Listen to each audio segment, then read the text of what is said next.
Boa noite, queridos irmãos. Mais uma vez estamos reunidos para cultuar o Senhor.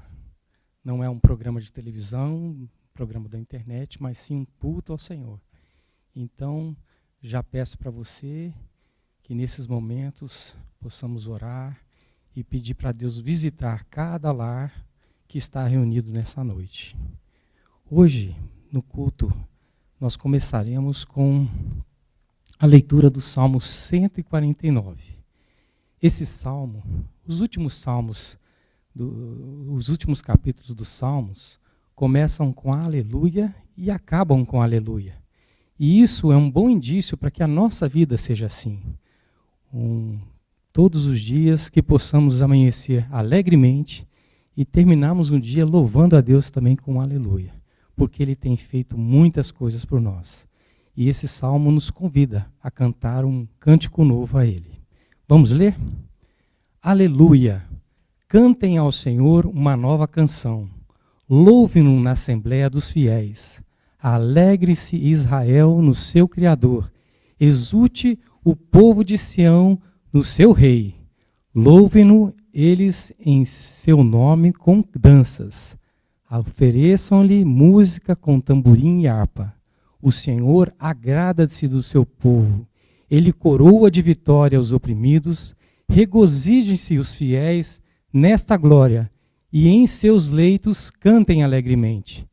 Altos louvores estejam em seus lábios, e uma espada de 2 gumes em suas mãos, para imporem vingança às nações e trazerem castigo aos povos, para prenderem os seus reis com grilhões e seus nobres com algemas de ferro, para executarem a sentença escrita contra eles. Esta é a glória de todos os seus fiéis. Aleluia. Vamos orar? Senhor amado, eu quero lhe agradecer por podermos estar reunidos e mais uma vez reconhecer como o Senhor tem nos amado, ó Deus. O Senhor tem nos trazido salvação através de Jesus Cristo e nós louvamos o seu nome por isso.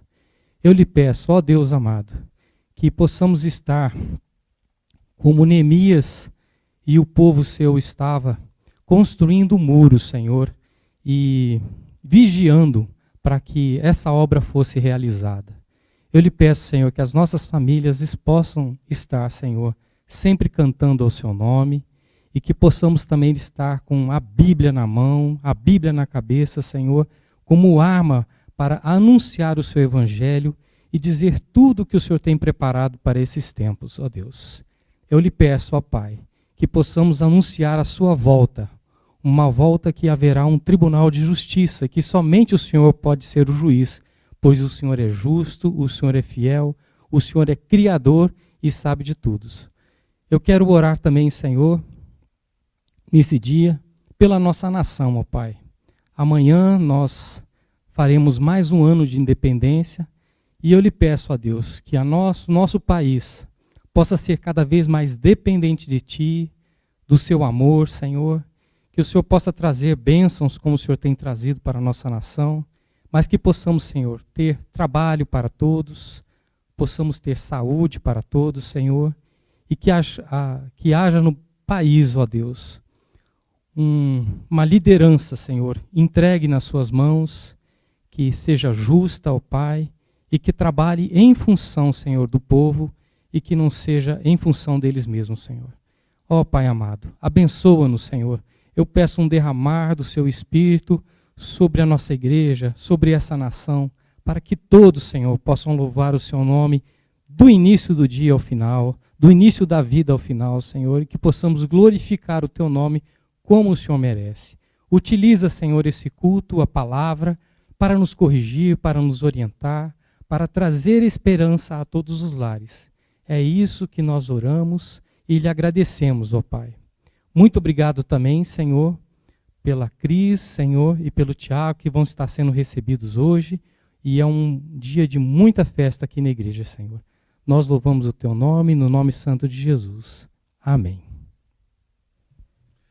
Boa noite, meus irmãos, a graça e a paz do Senhor. Como bem falou o CA, Aleluia, aleluia. Né? Temos tanto motivo para cantar. Que a gente cante agora com gratidão um só Espírito, um só rebanho, um só louvor, um só pastor, a Ele que é digno. Vamos cantar? Esse cântico é conhecido.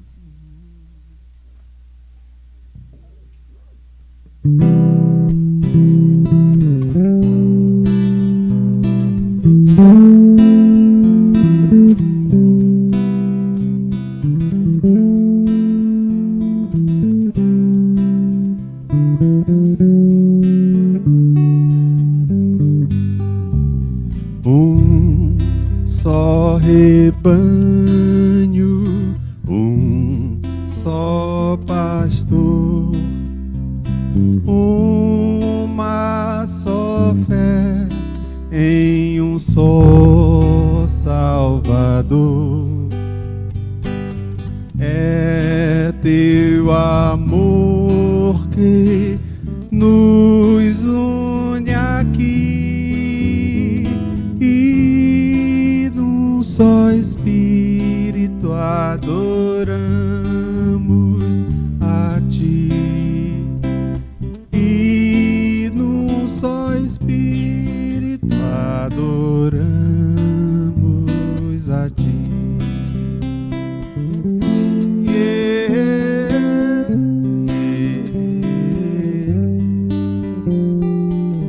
Lá no começo.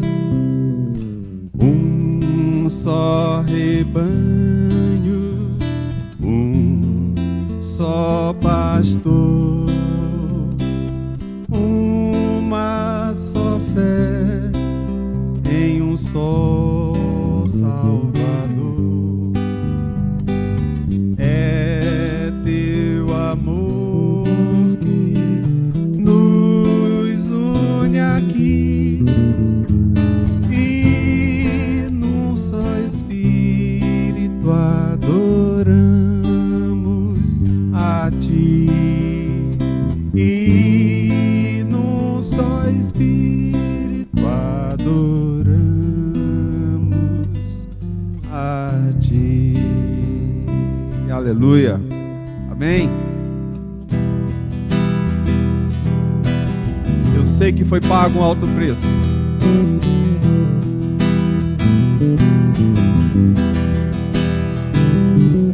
Eu sei que foi pago um alto preço para que contigo eu fosse um meu irmão. Quando Jesus derramou sua vida, Ele pensava em ti, Ele pensava em mim, pensava em nós.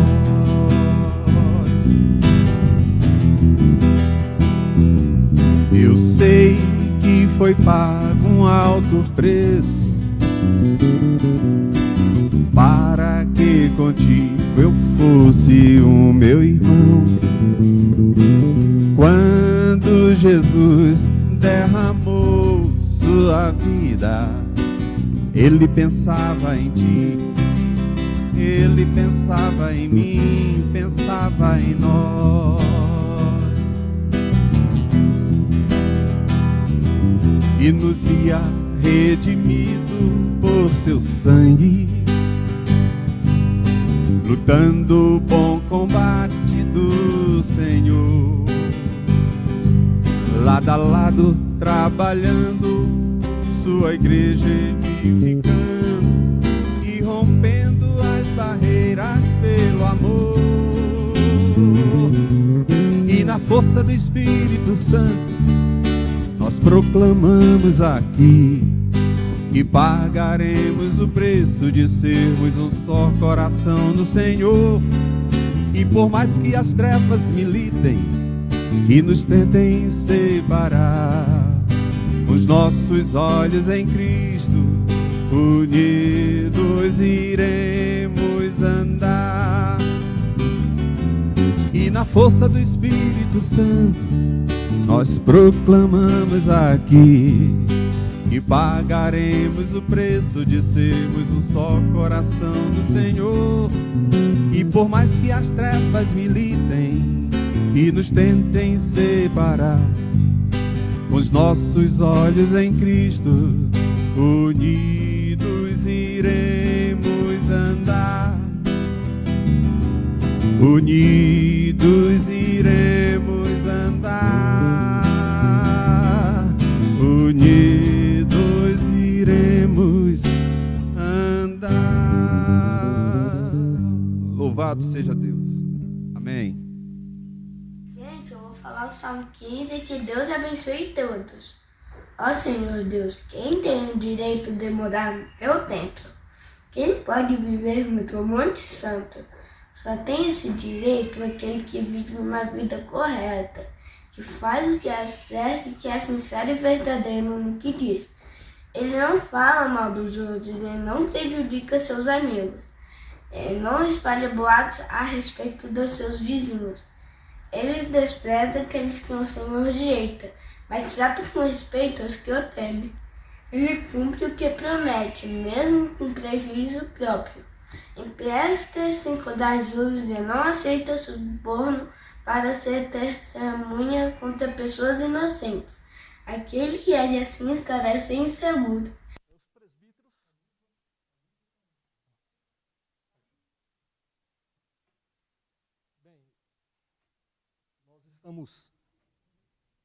Nós estamos reunidos aqui então para a sequência desse culto, onde nós vamos agora participar desse momento especial que já foi anunciado já alguns domingos atrás, que é esse tempo em que a gente tem recebido novos irmãos e irmãs aqui na igreja, por meio do batismo, por meio da profissão de fé.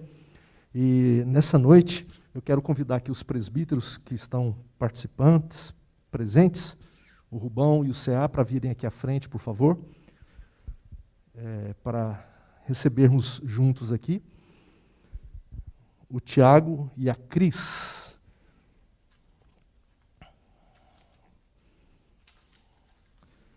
Então, por favor, vem aqui, Cristiane Nunes Pinheiro da Silva, por favor, Cris. Convida aqui à frente também Tiago Bueno Fiorenza. Aqui, já tem até as marquinhas de vocês aqui. Eu vou tirar minha máscara por uns poucos minutos.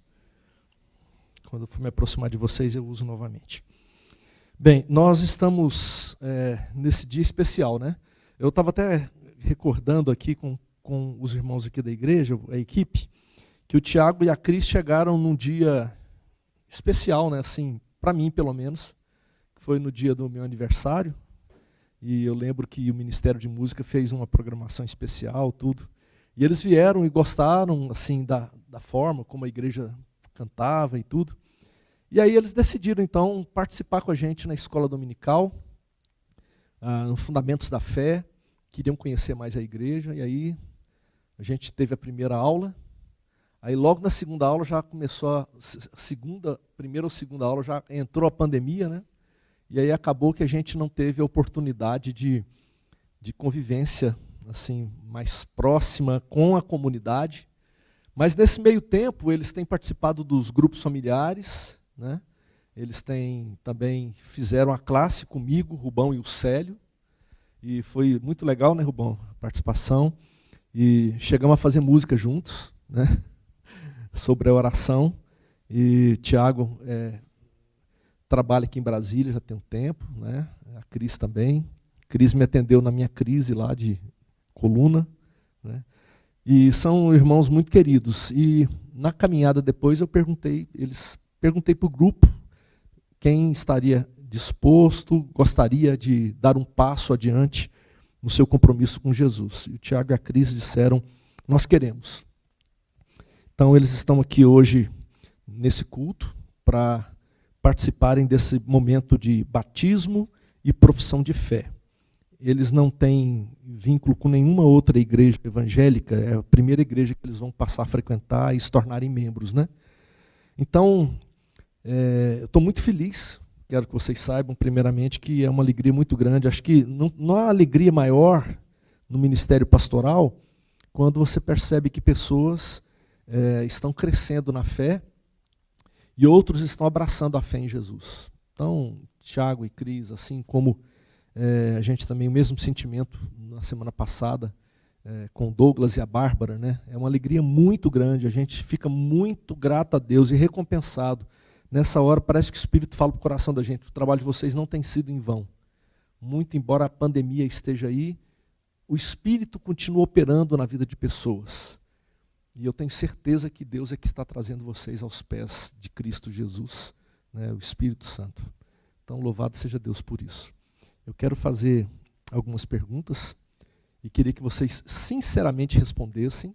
Deixei o microfone aqui, espero que consiga captar. Deixe o microfone aberto e caprichado, tá? Para eles poderem responder.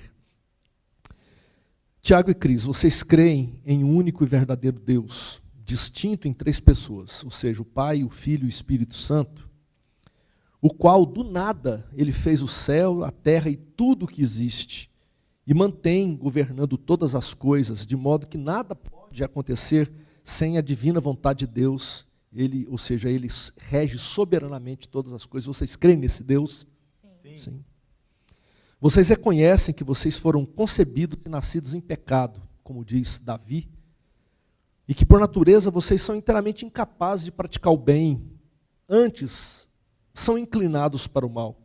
Que vocês têm muitas vezes pecado, quer seja por pensamento, por palavra, por obra, achando que tudo isso é uma coisa que conspira contra aquilo que Deus fez, né? E vocês estão sinceramente arrependidos, e vocês estão dispostos a, nesse dia, nesse momento, dizerem, Senhor, me perdoe. Estão dispostos a isso? Sim. Vocês firmam a fé de vocês unicamente no sacrifício de Jesus, aquele sacrifício na cruz, na eficácia da presença e da intercessão contínua do Senhor perante o trono de Deus, e nas promessas que o Jesus deixou nas suas sagradas escrituras. Vocês creem assim? Sim. Vocês creem ainda que Jesus Cristo, o Senhor, sendo eterno Filho de Deus, movido de compaixão pela humanidade perdida e afastada de Deus, ele se fez filho da Virgem Maria, verdadeiro homem pelo poder de Deus, para tornar-se o único redentor e salvador dos homens, e ainda que ele cumpriu os preceitos da lei divina pela sua vida sem defeito, sem pecado, e que na hora da sua morte na cruz, ele deu uma satisfação completa pelos pecados do povo, ou seja, ele morreu pelos pecados do povo, e que ao 3º dia ele ressurgiu dos mortos em sinal a justiça, a completar de forma definitiva a justiça divina, e que uma vez que ele subiu aos céus, ele alcançou por sua intervenção o salvamento daqueles que creem no seu nome, ou seja, o Jesus que é Deus, que nasceu de uma virgem, que viveu, que realizou o ministério, pregou o evangelho, anunciou a salvação, mas depois se ofereceu como cordeiro na cruz do madeiro pela humanidade, por vocês, e que ele morreu, mas ele ressuscitou, vive ao lado de Deus, e por isso ele pode oferecer a salvação. Vocês creem nessa obra completa de Jesus? Sim. Vocês creem também na necessidade de viverem uma vida nova, uma vida santa, para agradar a Jesus e provar a sinceridade da fé de vocês. Vocês prometem fazer todo o esforço possível para obedecer os preceitos de Deus contidos nas Escrituras Sagradas, invocando sempre para esse fim, é claro, o auxílio do Espírito Santo, sem o qual a gente não vai conseguir realmente. E vocês creem e confessam isso? Sim. Sim. E por último, vocês prometem que como membros desta igreja, vocês se submeterão à disciplina, às autoridades nela constituída para seu ensino e governo, enquanto essa igreja e esses líderes forem submissos, inteiramente submissos à palavra do Senhor? Sim? Sim. Com base nessas respostas, sinceras, não tenho dúvida, então nós vamos proceder com o batismo, para que vocês possam, então, o batismo não pode lavar, né, como a gente estudou muito bem, ele é insuficiente para lavar o nosso corpo. Essa água é tão pouca, né? Mas ele é um simbolismo daquela obra que o Senhor está realizando é na vida de vocês. E que vocês agora se tornam membros de uma igreja, de uma comunidade que caminha como discípulos de Cristo. E que o Senhor possa realizar essa boa obra na vida de vocês. Tá bom? Então nós vamos proceder nesse momento. Eu peço, por favor, que... Eu não sei qual que vai falar e qual que vai... É o Rubão que vai falar, né? Tá bom. Eu só queria falar uma coisa que a gente via o Tiago no Zoom, para mim ele tinha cabelo preto. Aí eu cheguei aqui e vi um homem de cabelo castanho.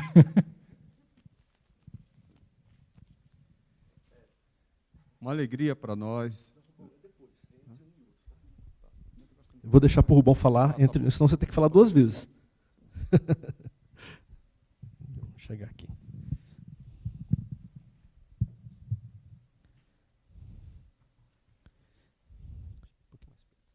Deixa eu esquecer a máscara. Cris, filha da promessa, eu te batizo em nome do Pai, do Filho e do Espírito Santo. Amém. Agora sim, Rubão. Que bom, viu? A alegria muito grande nossa, como conselho, como igreja, ter vocês caminhando com a gente. A gente já se conhece pela classe, né? E a gente vê o crescimento de vocês e quero dizer que vocês são muito bem-vindos e a alegria tremenda nossa. Eu tenho certeza que a igreja está feliz, muito feliz. E contem com a gente para tudo. Tá? Que Deus abençoe.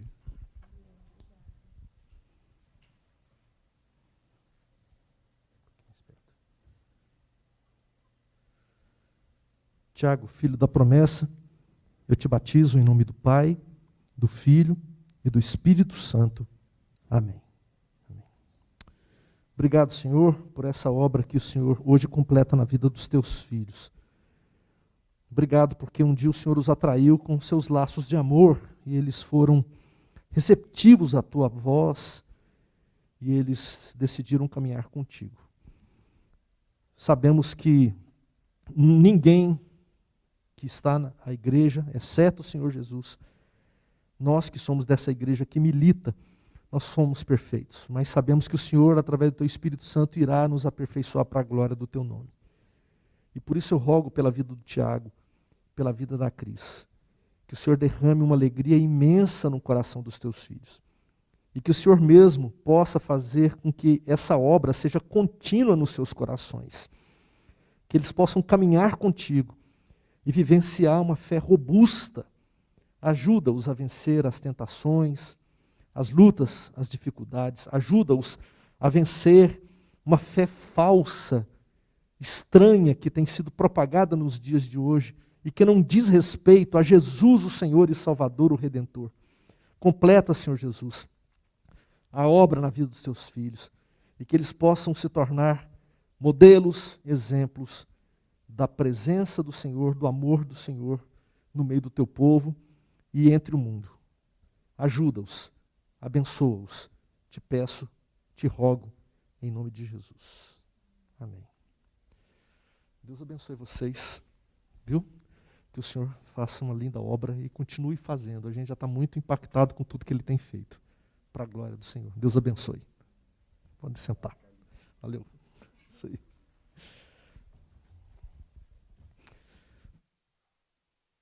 Bem, então vamos seguir no culto, né?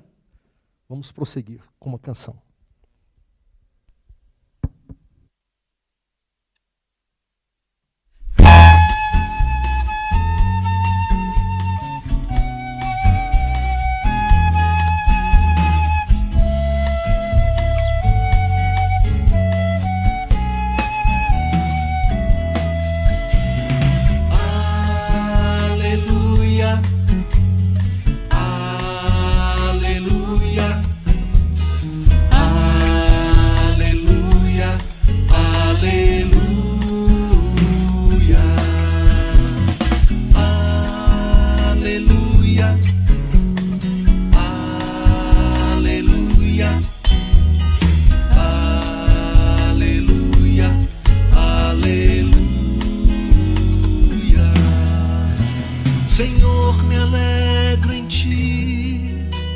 de júbilo salta o meu coração, pois vitórias recebi e também perdão. Pois vitórias recebi e também perdão. Aleluia, aleluia, aleluia, aleluia,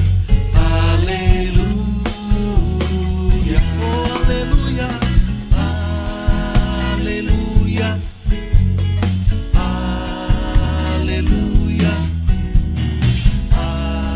aleluia, aleluia, aleluia.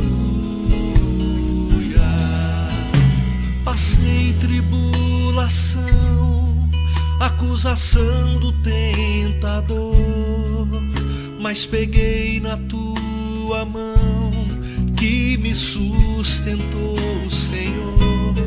Mas peguei na tua mão que me sustentou.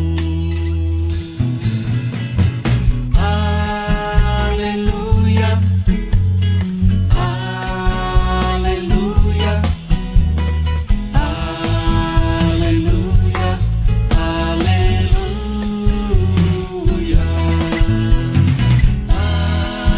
aleluia,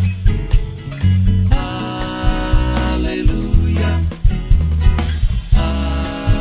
aleluia, aleluia. E na multidão dos santos eu quero declarar, não só com a minha boca, mas também com o meu viver, que da minha vida tu és Senhor.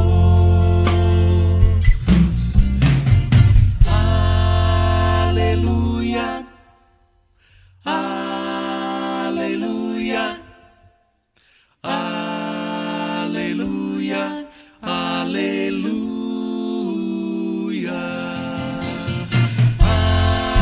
aleluia, aleluia,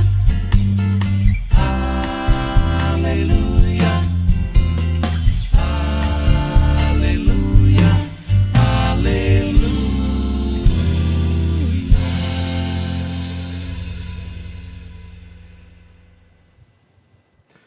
É isso.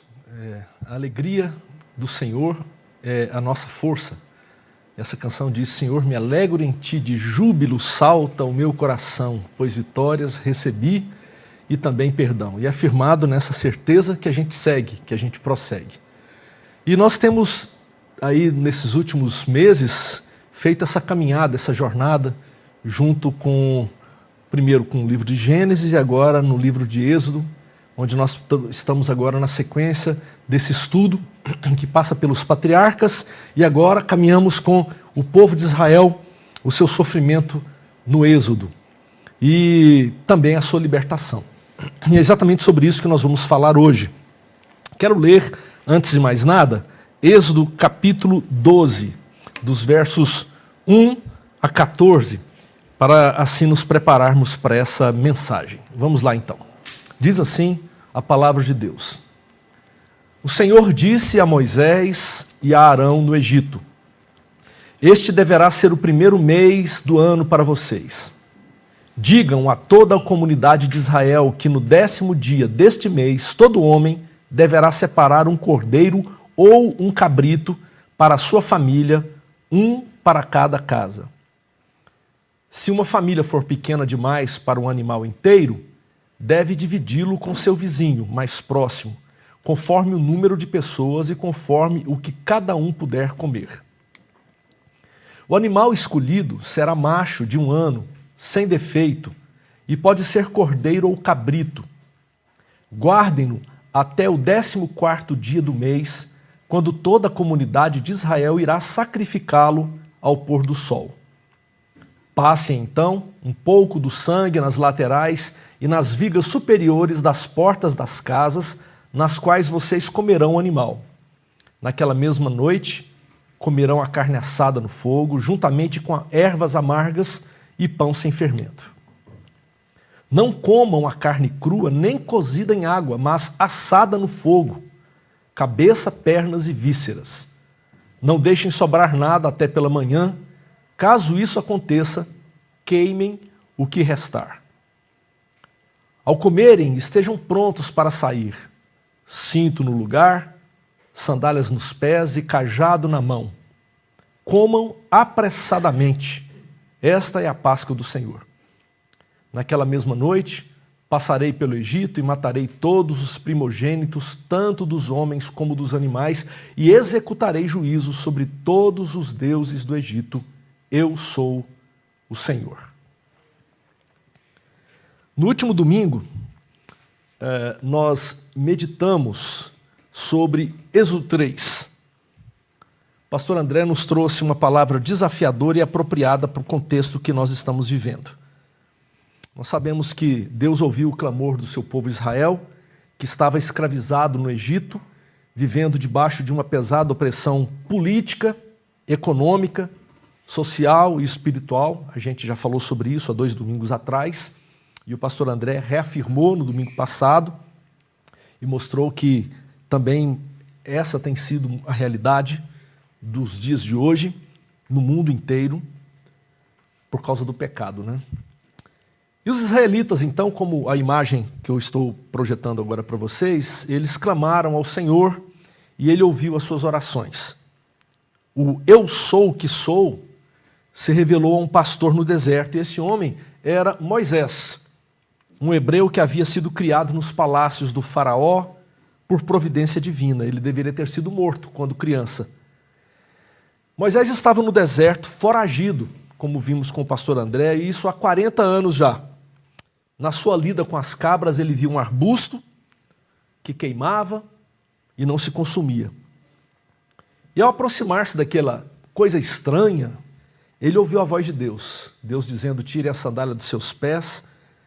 E Moisés então entendeu que aquilo era uma aparição de Deus, uma teofania, como diz a teologia. Era Deus ali falando com Moisés. E assim, Deus o nomeou, junto com seu irmão Arão, a serem a voz de Deus para a libertação do povo. É exatamente essa imagem que nós estamos vendo aí, é isso aí, Arão e Moisés diante do faraó. E é interessante, a palavra do Senhor nos diz, no capítulo 3, versículo 8 de Êxodo, por isso desci para livrá-los das mãos dos egípcios e tirá-los daqui para uma terra boa e vasta, onde manam leite e mel. Vá, pois, agora, eu envio ao faraó para tirar do Egito meu povo, os israelitas. Olha que interessante, no capítulo 3, versículo 8, ele diz, por isso desci para livrá-los das mãos. Deus diz que ele desceu para o livramento. E no versículo 10, 2 versículos depois, Deus diz, vá, pois, agora. É interessante o jogo que esses versículos fazem, porque o que a ideia que nós temos aqui é que Deus desceu, mas quem vai em nome de Deus é Moisés. Deus concede a Moisés autoridade e condições plenas para ser sua voz, suas mãos, na realização da missão de Deus. Lá no capítulo 7, versículo 1, nós lemos, o Senhor lhe respondeu, dou-lhe a minha autoridade perante o faraó, e seu irmão Arão será seu porta-voz. Na revista atualizada, esse versículo é traduzido como vê que te constituí como Deus sobre o faraó, ou eu o coloco por Deus. Olha só que interessante. Se faraó era um deus, uma divindade para os egípcios, sendo tratado então, portanto, como divindade, Deus agora envia Moisés e lhe concede autoridade em nome de Deus. O texto fala, eu o coloco por Deus para realizar a missão libertadora. Então nós vemos o que o texto nos mostra, que Deus desceu, Deus estava se fazendo representar por seus servos. E é assim que Deus ainda realiza a sua obra em nossos dias, concedendo autoridade e capacidade à sua igreja, ao seu povo, no cumprimento da missão que é de Deus, missão de libertação. A igreja em submissa missão, melhor dizendo, é Deus agindo, Nós vemos então que a partir dessa comissão começa um embate longo.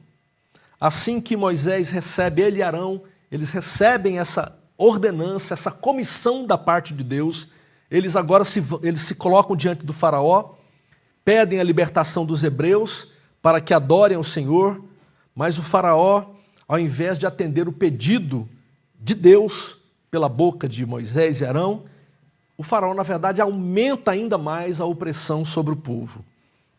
Os israelitas, então, eles passaram a duvidar que Moisés fosse realmente o enviado de Deus para aquela missão, porque ao invés das coisas melhorarem, as coisas pioraram.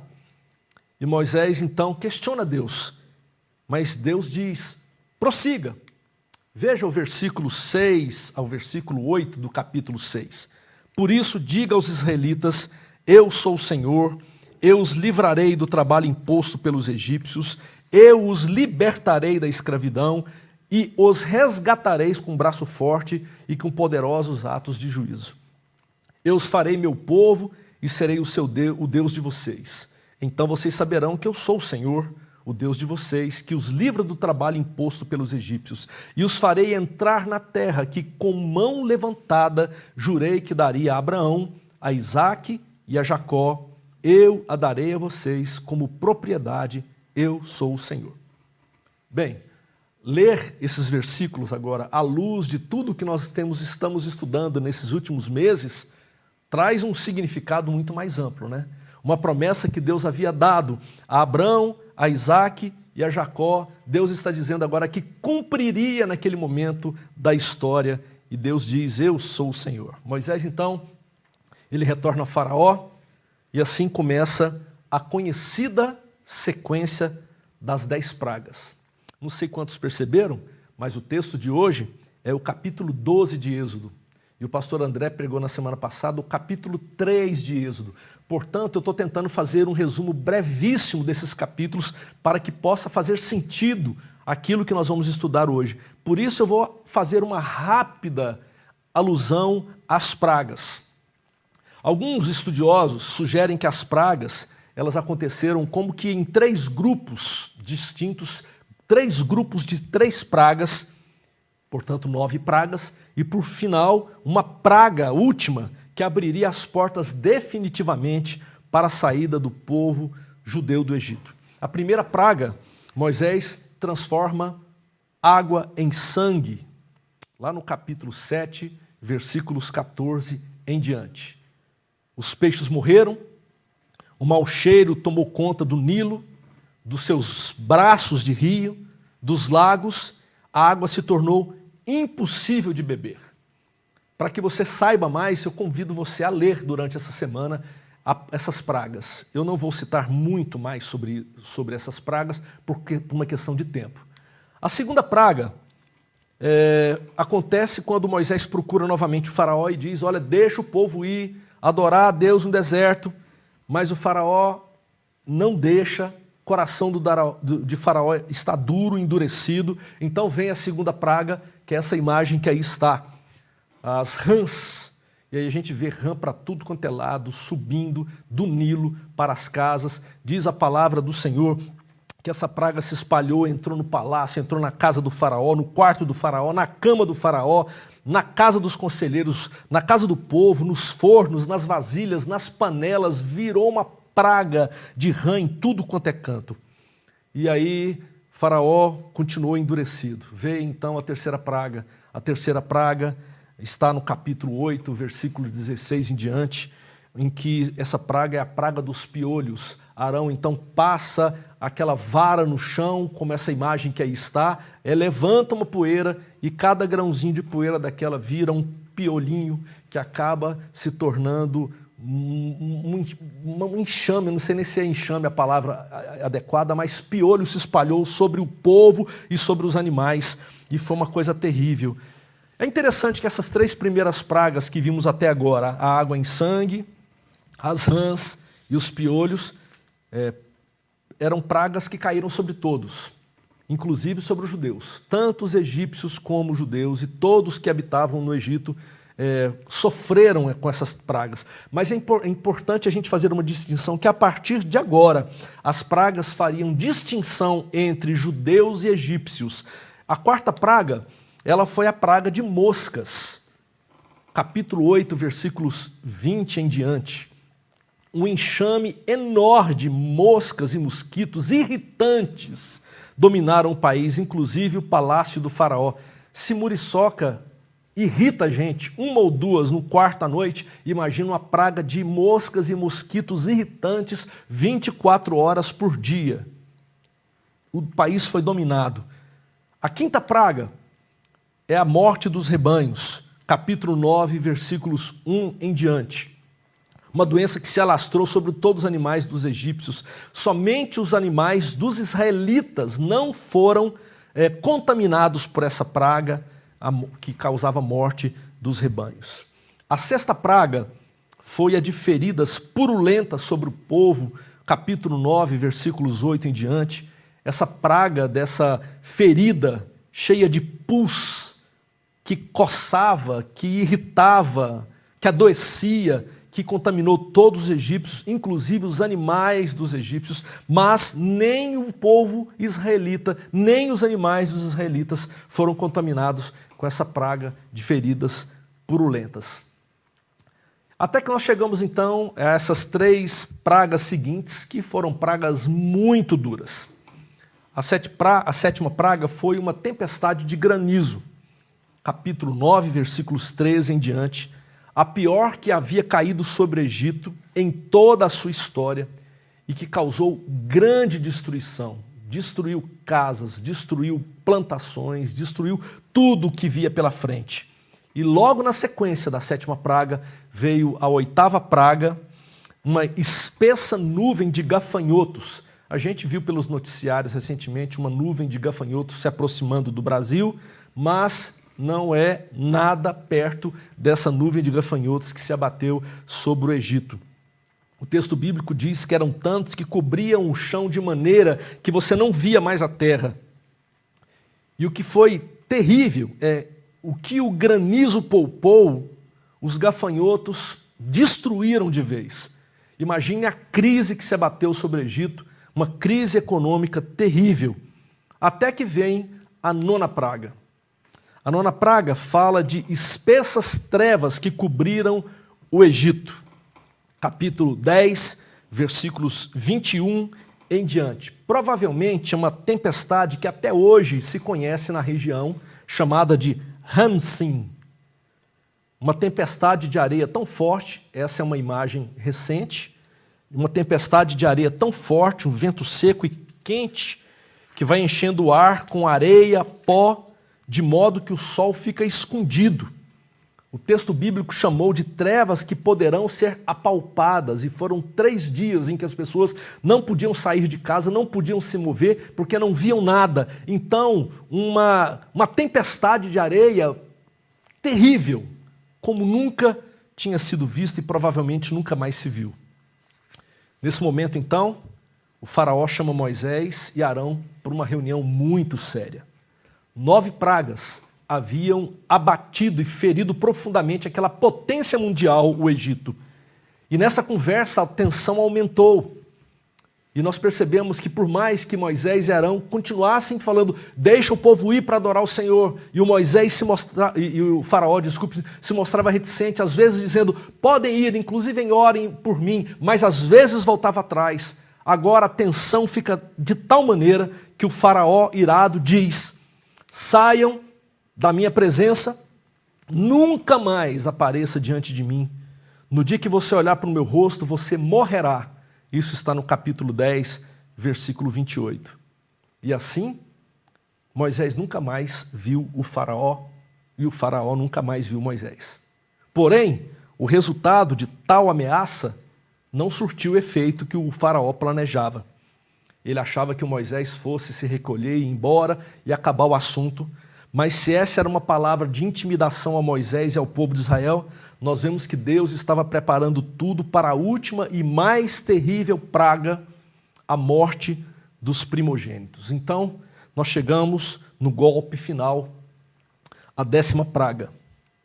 O gigante Egito precisava tombar para que a libertação fosse concretizada de vez, para que Israel fosse liberto dessa tirania opressiva do Egito, que já durava mais de 400 anos, uma tirania, uma opressão que cada vez aumentava mais, a porca cada vez apertava mais, e assim o povo ia sofrendo terrivelmente. Então nós vemos agora que Deus promove a libertação por meio da Páscoa, por meio de uma refeição. Olha que interessante. Era o primeiro mês do calendário judeu. O texto diz no versículo 1 do capítulo, no versículo 2, do capítulo 12, este deverá ser o primeiro mês do ano para vocês. Era o primeiro mês do calendário judeu, o mês de Abib. Abib significa espigas novas de grãos. Era a época da colheita. Agora imagina, colheita como? Com granizo e depois com tudo o que havia acontecido, gafanhoto, como ter colheita? Né? Mas era o início da primavera, mais ou menos como os nossos dias agora. Só que, por causa de questão geográfica e tudo mais, provavelmente mês de março, mês de abril. Março e abril do nosso calendário. Pela primeira vez, pela primeira vez em Êxodo, Deus fala com seu povo sobre datas. Pela primeira vez no Êxodo, Deus fala sobre dias, sobre meses.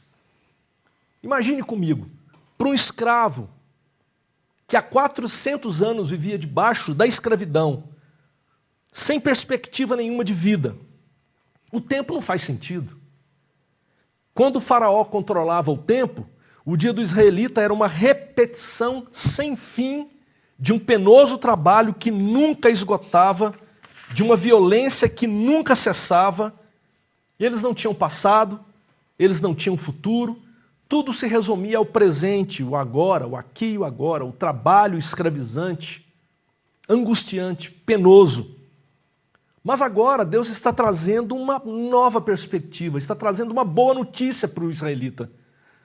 Quando é Deus quem controla o tempo e não o opressor faraó, a expectativa substitui a resignação. Quando é Deus que dirige o tempo, a esperança substitui o torpor. É quando Deus dirige o tempo, é que a celebração substitui a escravidão. E é exatamente isso que está acontecendo com o povo.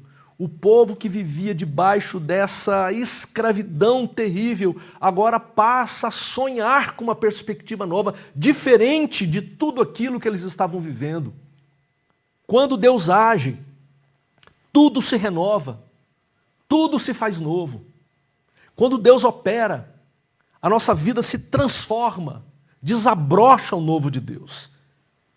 Deus então disse que no 10º dia daquele primeiro mês, todo homem deveria separar um cordeiro ou um cabrito para sua família, um para cada casa. Uma família pequena deveria dividir esse animal com o vizinho, 2 famílias pequenas. Um animal, em média, segundo os comentaristas colocam, um animal para cada 10 pessoas aproximadamente. E normalmente as famílias eram maiores, não é? Lembra que o judeu, naquela época, os israelitas, eles estavam crescendo bastante, exatamente. Então, um animal para cada 10 pessoas. O texto bíblico diz que o animal deveria ser macho de 1 ano, sem defeito, e podia ser cordeiro ou cabrito. Eles deveriam guardar esse animal até o 14º dia do mês. Então, separava no 10º dia e no 14º dia do mês o animal estava sob uma supervisão mais ali concreta. Nesse dia, ao pôr do sol, então eles deveriam sacrificar o animal e pegariam um pouco do sangue daquele animal e passariam nas laterais e nas vigas superiores das portas das casas nas quais estariam comendo. E depois, então, eles preparariam uma ceia. Qual seria o cardápio dessa ceia? O texto bíblico deixa claro para a gente. Seria carne assada no fogo, ervas amargas e pão sem fermento. Deus era bem explícito na sua orientação, na sua direção. Não poderia ser carne crua, não poderia ser carne cozida na água. E eles deveriam assar todo o animal, incluindo cabeça, pernas e vísceras, exatamente como os nômades faziam no deserto. E eles deveriam comer durante a noite. Não podia sobrar nada, até pela manhã. E se no raiar do outro dia, se sobrasse algo, eles deveriam então queimar o que havia sobrado. Outro detalhe, eles deveriam comer essa ceia prontos para sair, como a imagem que aí está. Você percebe que todos eles estão comendo em pé. Eles não estão comendo sentados ou naquelas mesas baixas, inclinados sobre a mesa. Não, eles deveriam comer em pé, pronto para sair, inclusive ali com o cajado na mão. Deveriam comer apressadamente. E o texto bíblico diz, esta era a Páscoa do Senhor. E a Bíblia, então, registra o que foi que aconteceu naquela noite. O povo cumpriu a sua parte, o povo foi fiel, e Deus igualmente cumpriu a sua, porque Deus é totalmente fiel. O que Ele promete, Ele cumpre. O texto bíblico fala que o destruidor, um anjo enviado da parte de Deus, visitou cada uma daquelas casas naquela noite e matou o filho primogênito de todos ali, exceto daqueles que tinham a marca do sangue do cordeiro em seus umbrais. É interessante a gente perceber que não bastava ser hebreu. Eles podiam morar na terra de Gósen, onde estavam morando os habitantes, os judeus moravam ali juntos naquela região.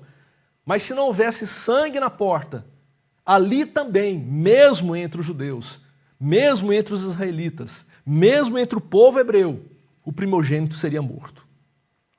Então, eles marcam a porta de suas casas com o sangue do cordeiro, e assim, quando o anjo enviado da parte de Deus, o destruidor, passa, eles não ferem a casa dos judeus.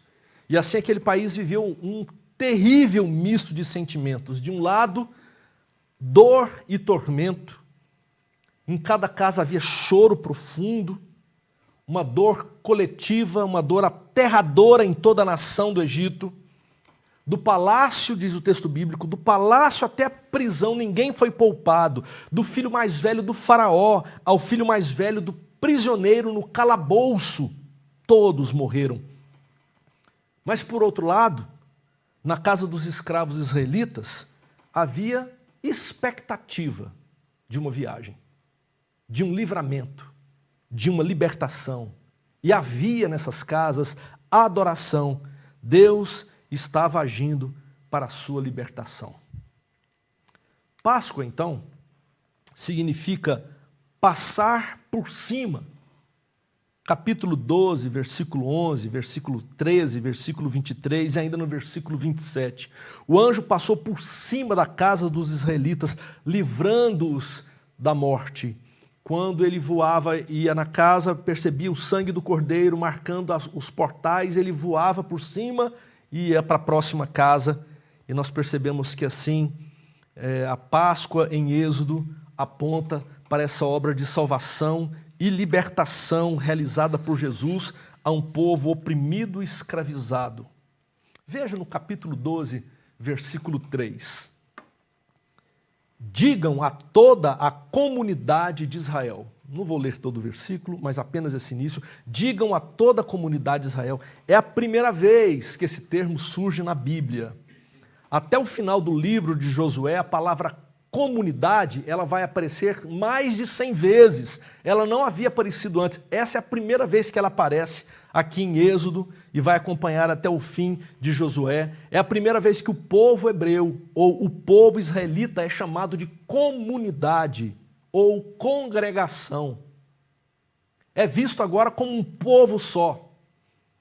Uma assembleia que tem por laços duas coisas. Primeiro, a ancestralidade, eles são descendentes dos patriarcas. E segundo, é um povo de adoração comunitária ao único e verdadeiro Deus. É um povo que se rende a Yahvé, o eu sou, que apareceu a Moisés, que apareceu aos patriarcas. Assim, o povo judeu, ele aponta para a igreja de Jesus dos nossos dias. Povo que Jesus resgatou da escravidão, do pecado, simbolizado aqui pelo Egito, através da sua obra redentora na cruz do Calvário, o Cordeiro que morre, que se entrega, e agora o seu sangue derramado é capaz de nos trazer para uma nova realidade. Ele que é o Cordeiro de Deus, que tira o pecado do mundo e que derramou o seu sangue por nós. A igreja é o novo Israel de Deus. Portanto, tudo isso que fizemos aqui no dia de hoje, nesse momento aqui com o Tiago, com a Cris, tem profundo significado espiritual. Isso aqui não é apenas um rito qualquer, não. Está conectado a toda essa história que a palavra de Deus nos traz. Como foi que se deu a libertação do povo de Israel? O que foi que Deus disse ao povo de Israel na festa da Páscoa? E o que isso hoje significa para mim e para você? O que isso significa para nós? O que isso significa para as pessoas? Em primeiro lugar, a ordem foi: tomem um cordeiro. Qual seria a função do cordeiro? Esse cordeiro, ele morreria no lugar de alguém, no lugar do primogênito. Não era o fato de o cordeiro ser de 1 ano, do cordeiro ser sem defeito, que salvaria o povo. Mas era o sangue nos umbrais da porta que livraria o povo da morte. Assim também, preste atenção no que eu vou dizer. Não foi a vida sem pecado de Jesus que nos salvou primeiramente, mas o sangue que ele derramou na cruz por mim e por você. Portanto, não basta apenas imaginarmos, poxa, ele é um grande filósofo, é um grande poeta, é um grande pensador, é um grande mestre, Jesus é tudo isso, e é mesmo. Mas o fato dele ser tudo isso não é o suficiente para a sua salvação. Não é o suficiente para resgatar você da condição que você se encontra hoje perante Deus, perante o pecado que te condena. É o sangue que ele derramou na cruz por mim e por você é que faz sentido e significado. E o cordeiro imaculado, representado por esse cordeiro de 1 ano ou menos, sem defeito algum, que foi ali morto para aquela ceia, para aquela refeição, é o fato desse cordeiro ter sido morto. Nós vemos a conexão disso com o fato de Cristo não ter pecado, mas de se tornar pecado por nós, na linguagem de Isaías. Revela que ele realizou por nós aquilo que nós não poderíamos fazer. A que ponto ele se deu? O justo que morre pelo injusto. No entanto, se ele não tivesse morrido, nada disso faria sentido. Segunda palavra que nós encontramos: passem o sangue nos umbrais das portas. Não bastava sacrificar o cordeiro, gente. O sangue era suficiente para livrá-los, mas não tinha valor se não fosse aplicado nos portais. Somente pela morte daquele cordeiro é que Israel se viu livre do juízo que estaria para cair sobre o Egito. Porém, se o hebreu tivesse imolado o cordeiro, preparado a refeição, comido a refeição, mas não tivesse aplicado sangue nos umbrais das portas, eles não estariam livres da morte. Com isso nós entendemos então que não é o sangue na bacia que salva o homem, mas o sangue aplicado. O sangue vertido na cruz não pode salvar uma pessoa da condenação do pecado do inferno se ele não for aplicado em nossos corações. Não basta ter sido sangue derramado, eu preciso me posicionar diante desse sangue derramado e assim pintar os umbrais dos portais do meu coração. É preciso aplicá-lo. Ou seja, pela fé em Cristo Jesus, é preciso abraçar fortemente a salvação que Ele oferece mediante o seu sangue. Você já fez isso? Você já passou, já fez a aplicação desse sangue em sua vida? Quando vir o sangue, diz o versículo 13, Deus diz que passaria adiante. Passach, Páscoa. Terceiro lugar, a ordem de Deus é: comam o cordeiro. Depois de aplicado o sangue, eles agora iam partilhar o cordeiro. Presta atenção. Primeiramente salvos, depois alimentados do cordeiro que é Cristo Jesus. Isso é o mesmo que adoração, que comunhão, vida cristã plena a serviço do reino de Deus. Isso é o mesmo que estar na comunidade, vivendo nessa comunidade que era o povo do Senhor. Ninguém experimentará essa realidade de adoração, de vida comunitária, de vida cristã plena, a não ser que primeiramente tenha um encontro verdadeiro e pessoal com Jesus. Preste atenção, o comer o cordeiro não salvava o povo israelita. O que salvava era o sangue. Mas, logo depois, vinha a refeição. Olha o que é que nos diz o texto bíblico de João capítulo 6. Quem comer a minha carne e beber o meu sangue tem a vida eterna, e eu o ressuscitarei no último dia, pois a minha carne é verdadeira comida e o meu sangue é verdadeira bebida. Quem comer a minha carne e beber o meu sangue permanece em mim e eu nele. João capítulo 6, versos 54 a 56. Portanto, é preciso se alimentar de Cristo. É preciso permanecer nele. Em quarto lugar, retirem o fermento. Como eles deveriam preparar uma ceia às pressas, não haveria tempo para a ação do fermento no pão. Por isso, pães sem fermento. Não dava para esperar o pão crescer. Esses tempos agora, né, de isolamento, etc., eu inventei de fazer pão lá em casa. Eu fiz umas 2 vezes, depois o pão não estava ficando aquela qualidade boa, eu acabei desistindo. Mas eu lembro que uma das razões é porque eu gostava de fazer o pão no final da tarde. Entre o início e o final da tarde, o início da noite, que eu dava uma relaxada para voltar para o trabalho à noite.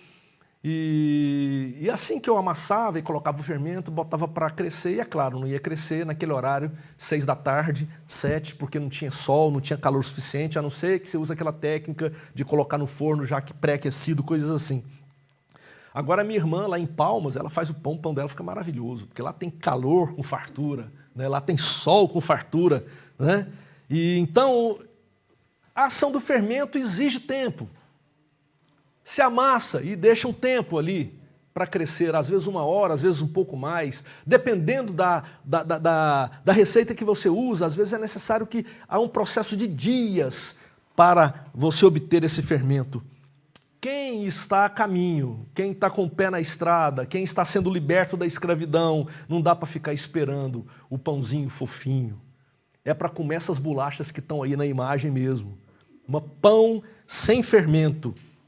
Porque deveriam preparar uma ceia às pressas, não dava para esperar o pão crescer. No entanto, a gente vai perceber que no Novo Testamento, o fermento passa a simbolizar o pecado como a hipocrisia, lá em Lucas capítulo 12, versículo 1, quando Jesus fala para a gente se livrar da hipocrisia, do fermento dos fariseus. E Paulo fala em 1 Coríntios capítulo 5, versículo 8, e ele relaciona esse fermento à maldade, à perversidade.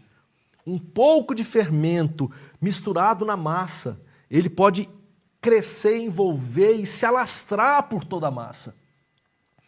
Portanto, o fermento no Novo Testamento às vezes é utilizado para fazer uma analogia ao reino de Deus, mas às vezes para essa ação do pecado e do mal na vida pessoal e na vida da igreja. Portanto, diz o texto, retirem o fermento. Para vivermos santos e eleitos, como santos e eleitos, não deve haver em nós, entre nós, no meio da igreja, na nossa vida pessoal, na vida familiar, o pecado, não pode existir espaço para o fermento, esse tipo de fermento, ele deve ser banido da casa, da comunidade, todo o mal deve ser colocado para fora. Perceba que no versículo 19 o texto diz que antes de celebrar a Páscoa, o judeu primeiramente tirava de casa todo o fermento. E depois foi acrescentada uma outra prática. Eles faziam uma busca sistemática na casa para eliminar todo tipo de migalha de pão levedado que porventura pudesse existir ali. Porque eles estavam participando da festa dos pães asmos, estavam participando da Páscoa. Assim, é uma maneira simbólica de fazermos a oração de Davi no Salmo 139, versículos 23 e 24. Sonda-me, ó Deus, conhece o meu coração. Vê se há em mim algum caminho mau, vê se há em mim algum tipo de fermento da hipocrisia, do pecado, da maldade, da perversidade. Retira, Senhor, e guia-me pelo caminho eterno. Retirem o fermento. Se você é o povo do Senhor, que foi chamado a tomar o caminho da libertação, que Ele mesmo já proporcionou, não deve haver espaço para o pecado entre nós. Precisamos ser coerentes, precisamos fazer como o povo judeu, eliminar o fermento. Em quinto lugar, comam ervas amargas. A endívia e a chicória, entre outras plantas de sabor amargo, são naturais lá no Egito. E quando você come, você vai perceber que ela é amarga mesmo. Tem muita gente que não gosta, por causa do sabor dela. O povo, quando estava comendo ervas amargas, eles estariam se lembrando dos anos amargos da servidão naquele país. Olha para você ver aí, primeiro Êxodo capítulo 1, versículo 14. Tornaram-lhes a vida amarga, impondo-lhes a tarefa árdua de preparar o barro, fazer tijolos, etc. e tal. Eles estavam sujeitos a cruel escravidão pelos egípcios. Isso fez com que suas vidas se tornassem amargas, porque quem está debaixo do jugo opressor da escravidão vive uma vida amarga, uma vida pesada, uma vida penosa. Se você está no pecado, você sabe muito bem do que eu estou dizendo, porque o pecado ele pode no início até ter um gostinho saboroso de aventura, mas quando nós entramos e ele domina a nossa vida, sabemos o quão amarga a nossa vida torna, quão escravos nós nos tornamos do pecado. Por isso, Deus orienta que eles devam comer ervas amargas, porque quando comiam as ervas amargas, eles estariam lembrando do tempo da escravidão, do tempo do sofrimento, que Deus agora estava os libertando de vez por meio da Páscoa. Cristo provou cálice amargo por nós. E nós sabemos muito bem que a vida cristã não é uma vida doce o tempo todo. Vez por outra temos que partilhar os nossos pedaços de chicória ou ervas amargas. Passamos por momentos difíceis. Mas ao relembrarmos o amargor da vida, nós não podemos nos fechar, nos entristecer, nós devemos celebrar a vitória que já nos foi dada pelo Senhor. Eu não sei que tipo de chicória que você está comendo nesses dias agora, qual tem sido o seu alimento nesses dias, mas não se esqueça, o Senhor liberta, e Ele já libertou. Passar por lutas e provações nos fortalece para a caminhada até o fim. Por isso, queridos, queridas, siga sem vacilar, sem desanimar. E por último, o texto bíblico nos fala que Deus traz essa orientação: estejam prontos para partir. O povo deveria comer em pé, como essa ilustração aí, retirada de um site, de um holandês, né, de um centro de artes na Holanda. Eles deveriam estar prontos para uma viagem que o Senhor os conduziria. Assim também foi a obra de Cristo em nós. Uma obra libertadora que nos pôs a caminho. O povo de Israel era um povo peregrino.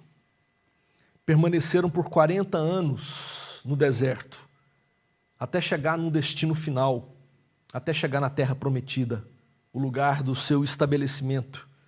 Assim também somos nós, assim também estamos nós.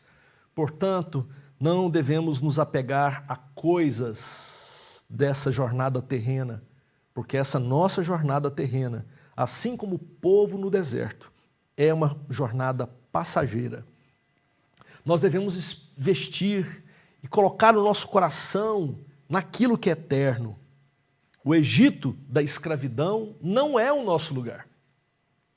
O deserto da peregrinação não é o nosso destino final. Nós estamos a caminho da eternidade, das Canaã celestial, a nossa morada eterna. Lá sim, o nosso coração deve estar ansioso por essa morada eterna.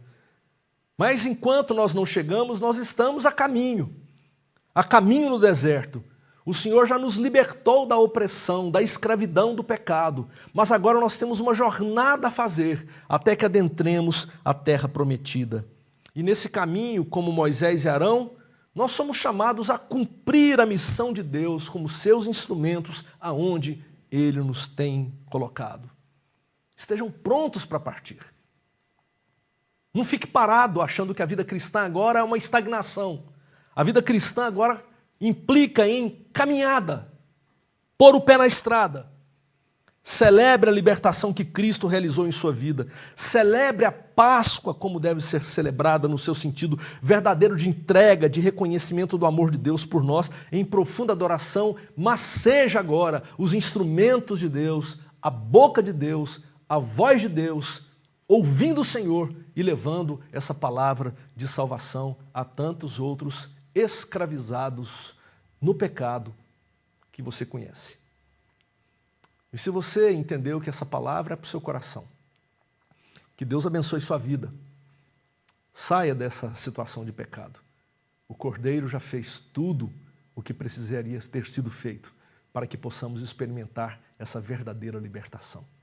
Que Deus te abençoe, que Deus te guarde, que Ele derrame graça sobre a sua vida hoje. Em nome de Jesus. Amém.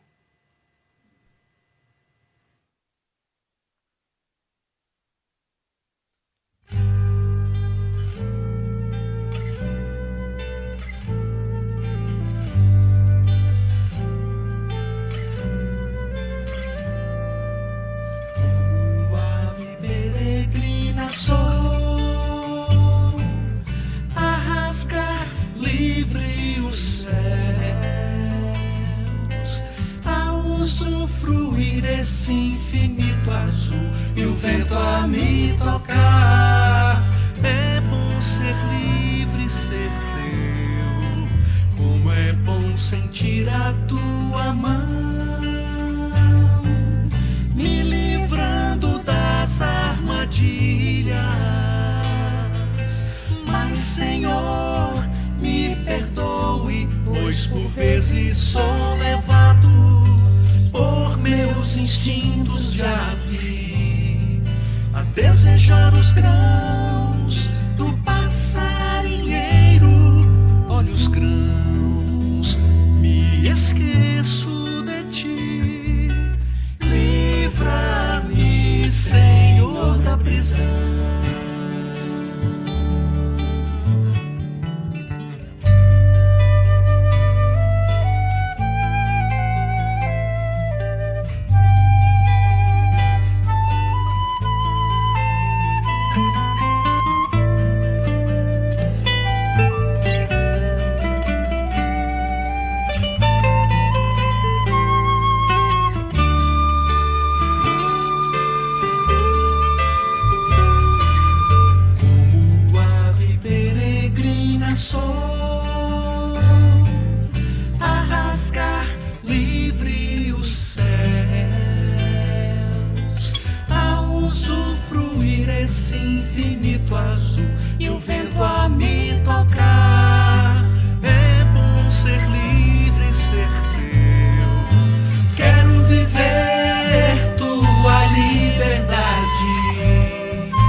Sentir o vento do teu Espírito a soprar sobre mim.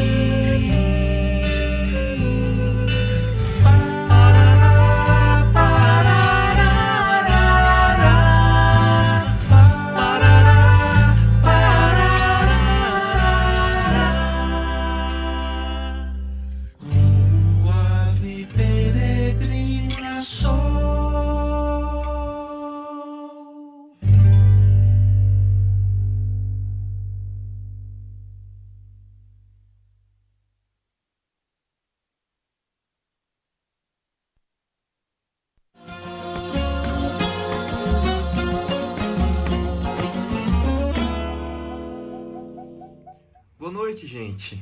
O Conselho da Igreja decidiu manter todas as suas atividades de forma online para evitar aglomerações. Os cultos de domingo ficam sempre no YouTube da igreja, inclusive com tradução em Libras.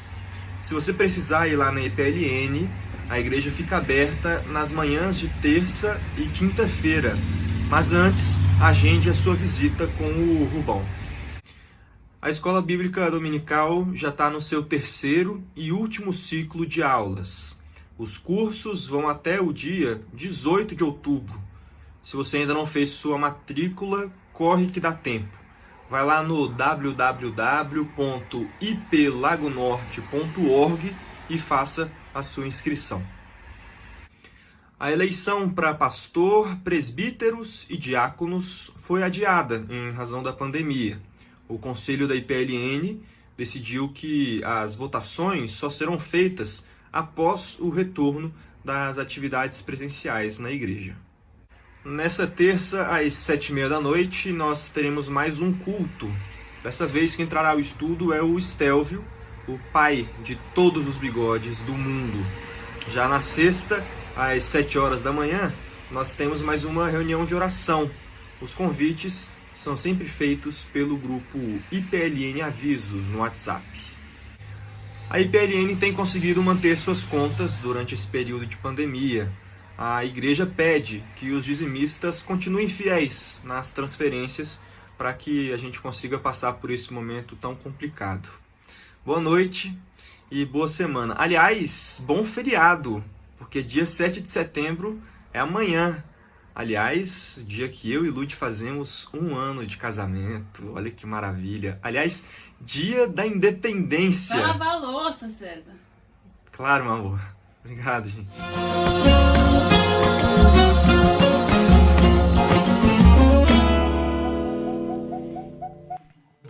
É assim mesmo. Tá bom, que Deus abençoe, que se você tem uma semana rica e plena do Senhor, nós vamos fazer uma última oração, agradecendo ao Senhor por esse tempo juntos. Oremos. Obrigado, Senhor, pela obra que Jesus realizou na cruz do Calvário. Obrigado, Senhor, porque através dela nós fomos libertos. Obrigado porque podemos seguir confiados na Tua palavra, na Tua promessa. Obrigado porque não estamos caminhando em vão, porque estamos com o destino certo. A casa do Senhor nos espera. Nós estamos caminhando para Canaã celestial.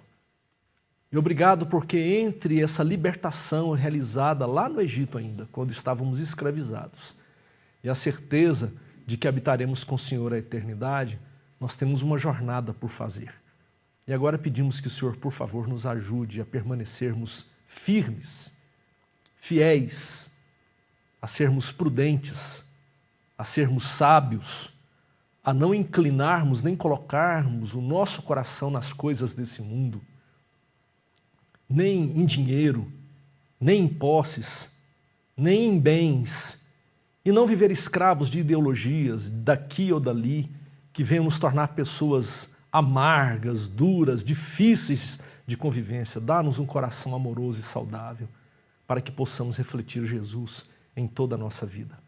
Abençoe aqueles que ouviram essa mensagem ou que ouvirão, aquelas pessoas que ainda estão escravizadas no Egito. Dá-lhes a graça de serem libertas em nome de Jesus. E fica conosco, Senhor. Precisamos de Ti. Ajuda-nos.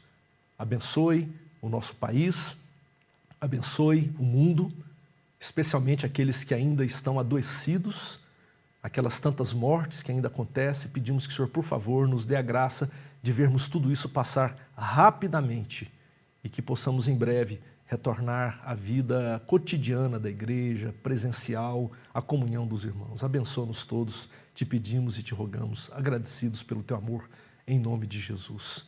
Amém. Deus te abençoe. Até a próxima, se Deus quiser.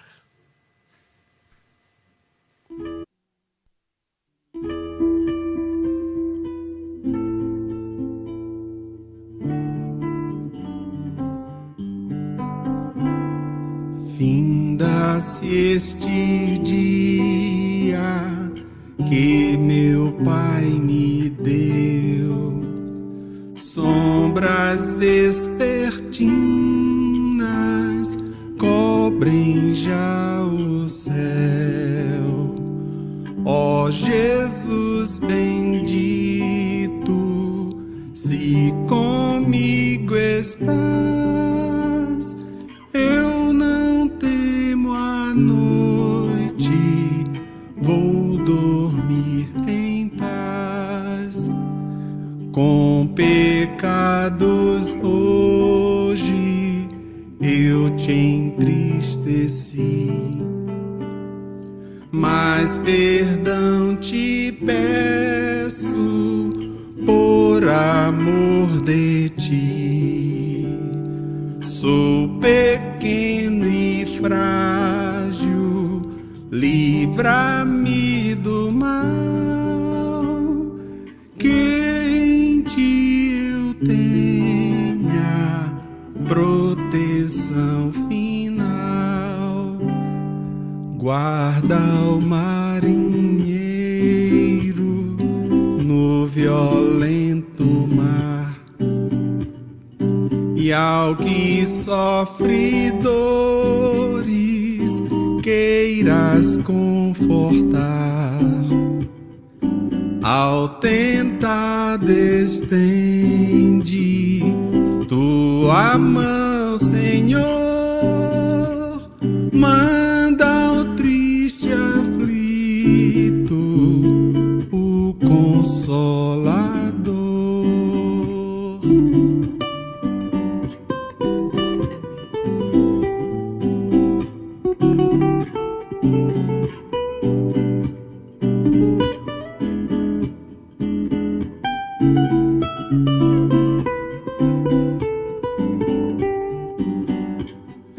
Pelos pais e amigos, pela santa lei, pelo amor divino, graças te darei. Ó Jesus, aceita minha peregrinação,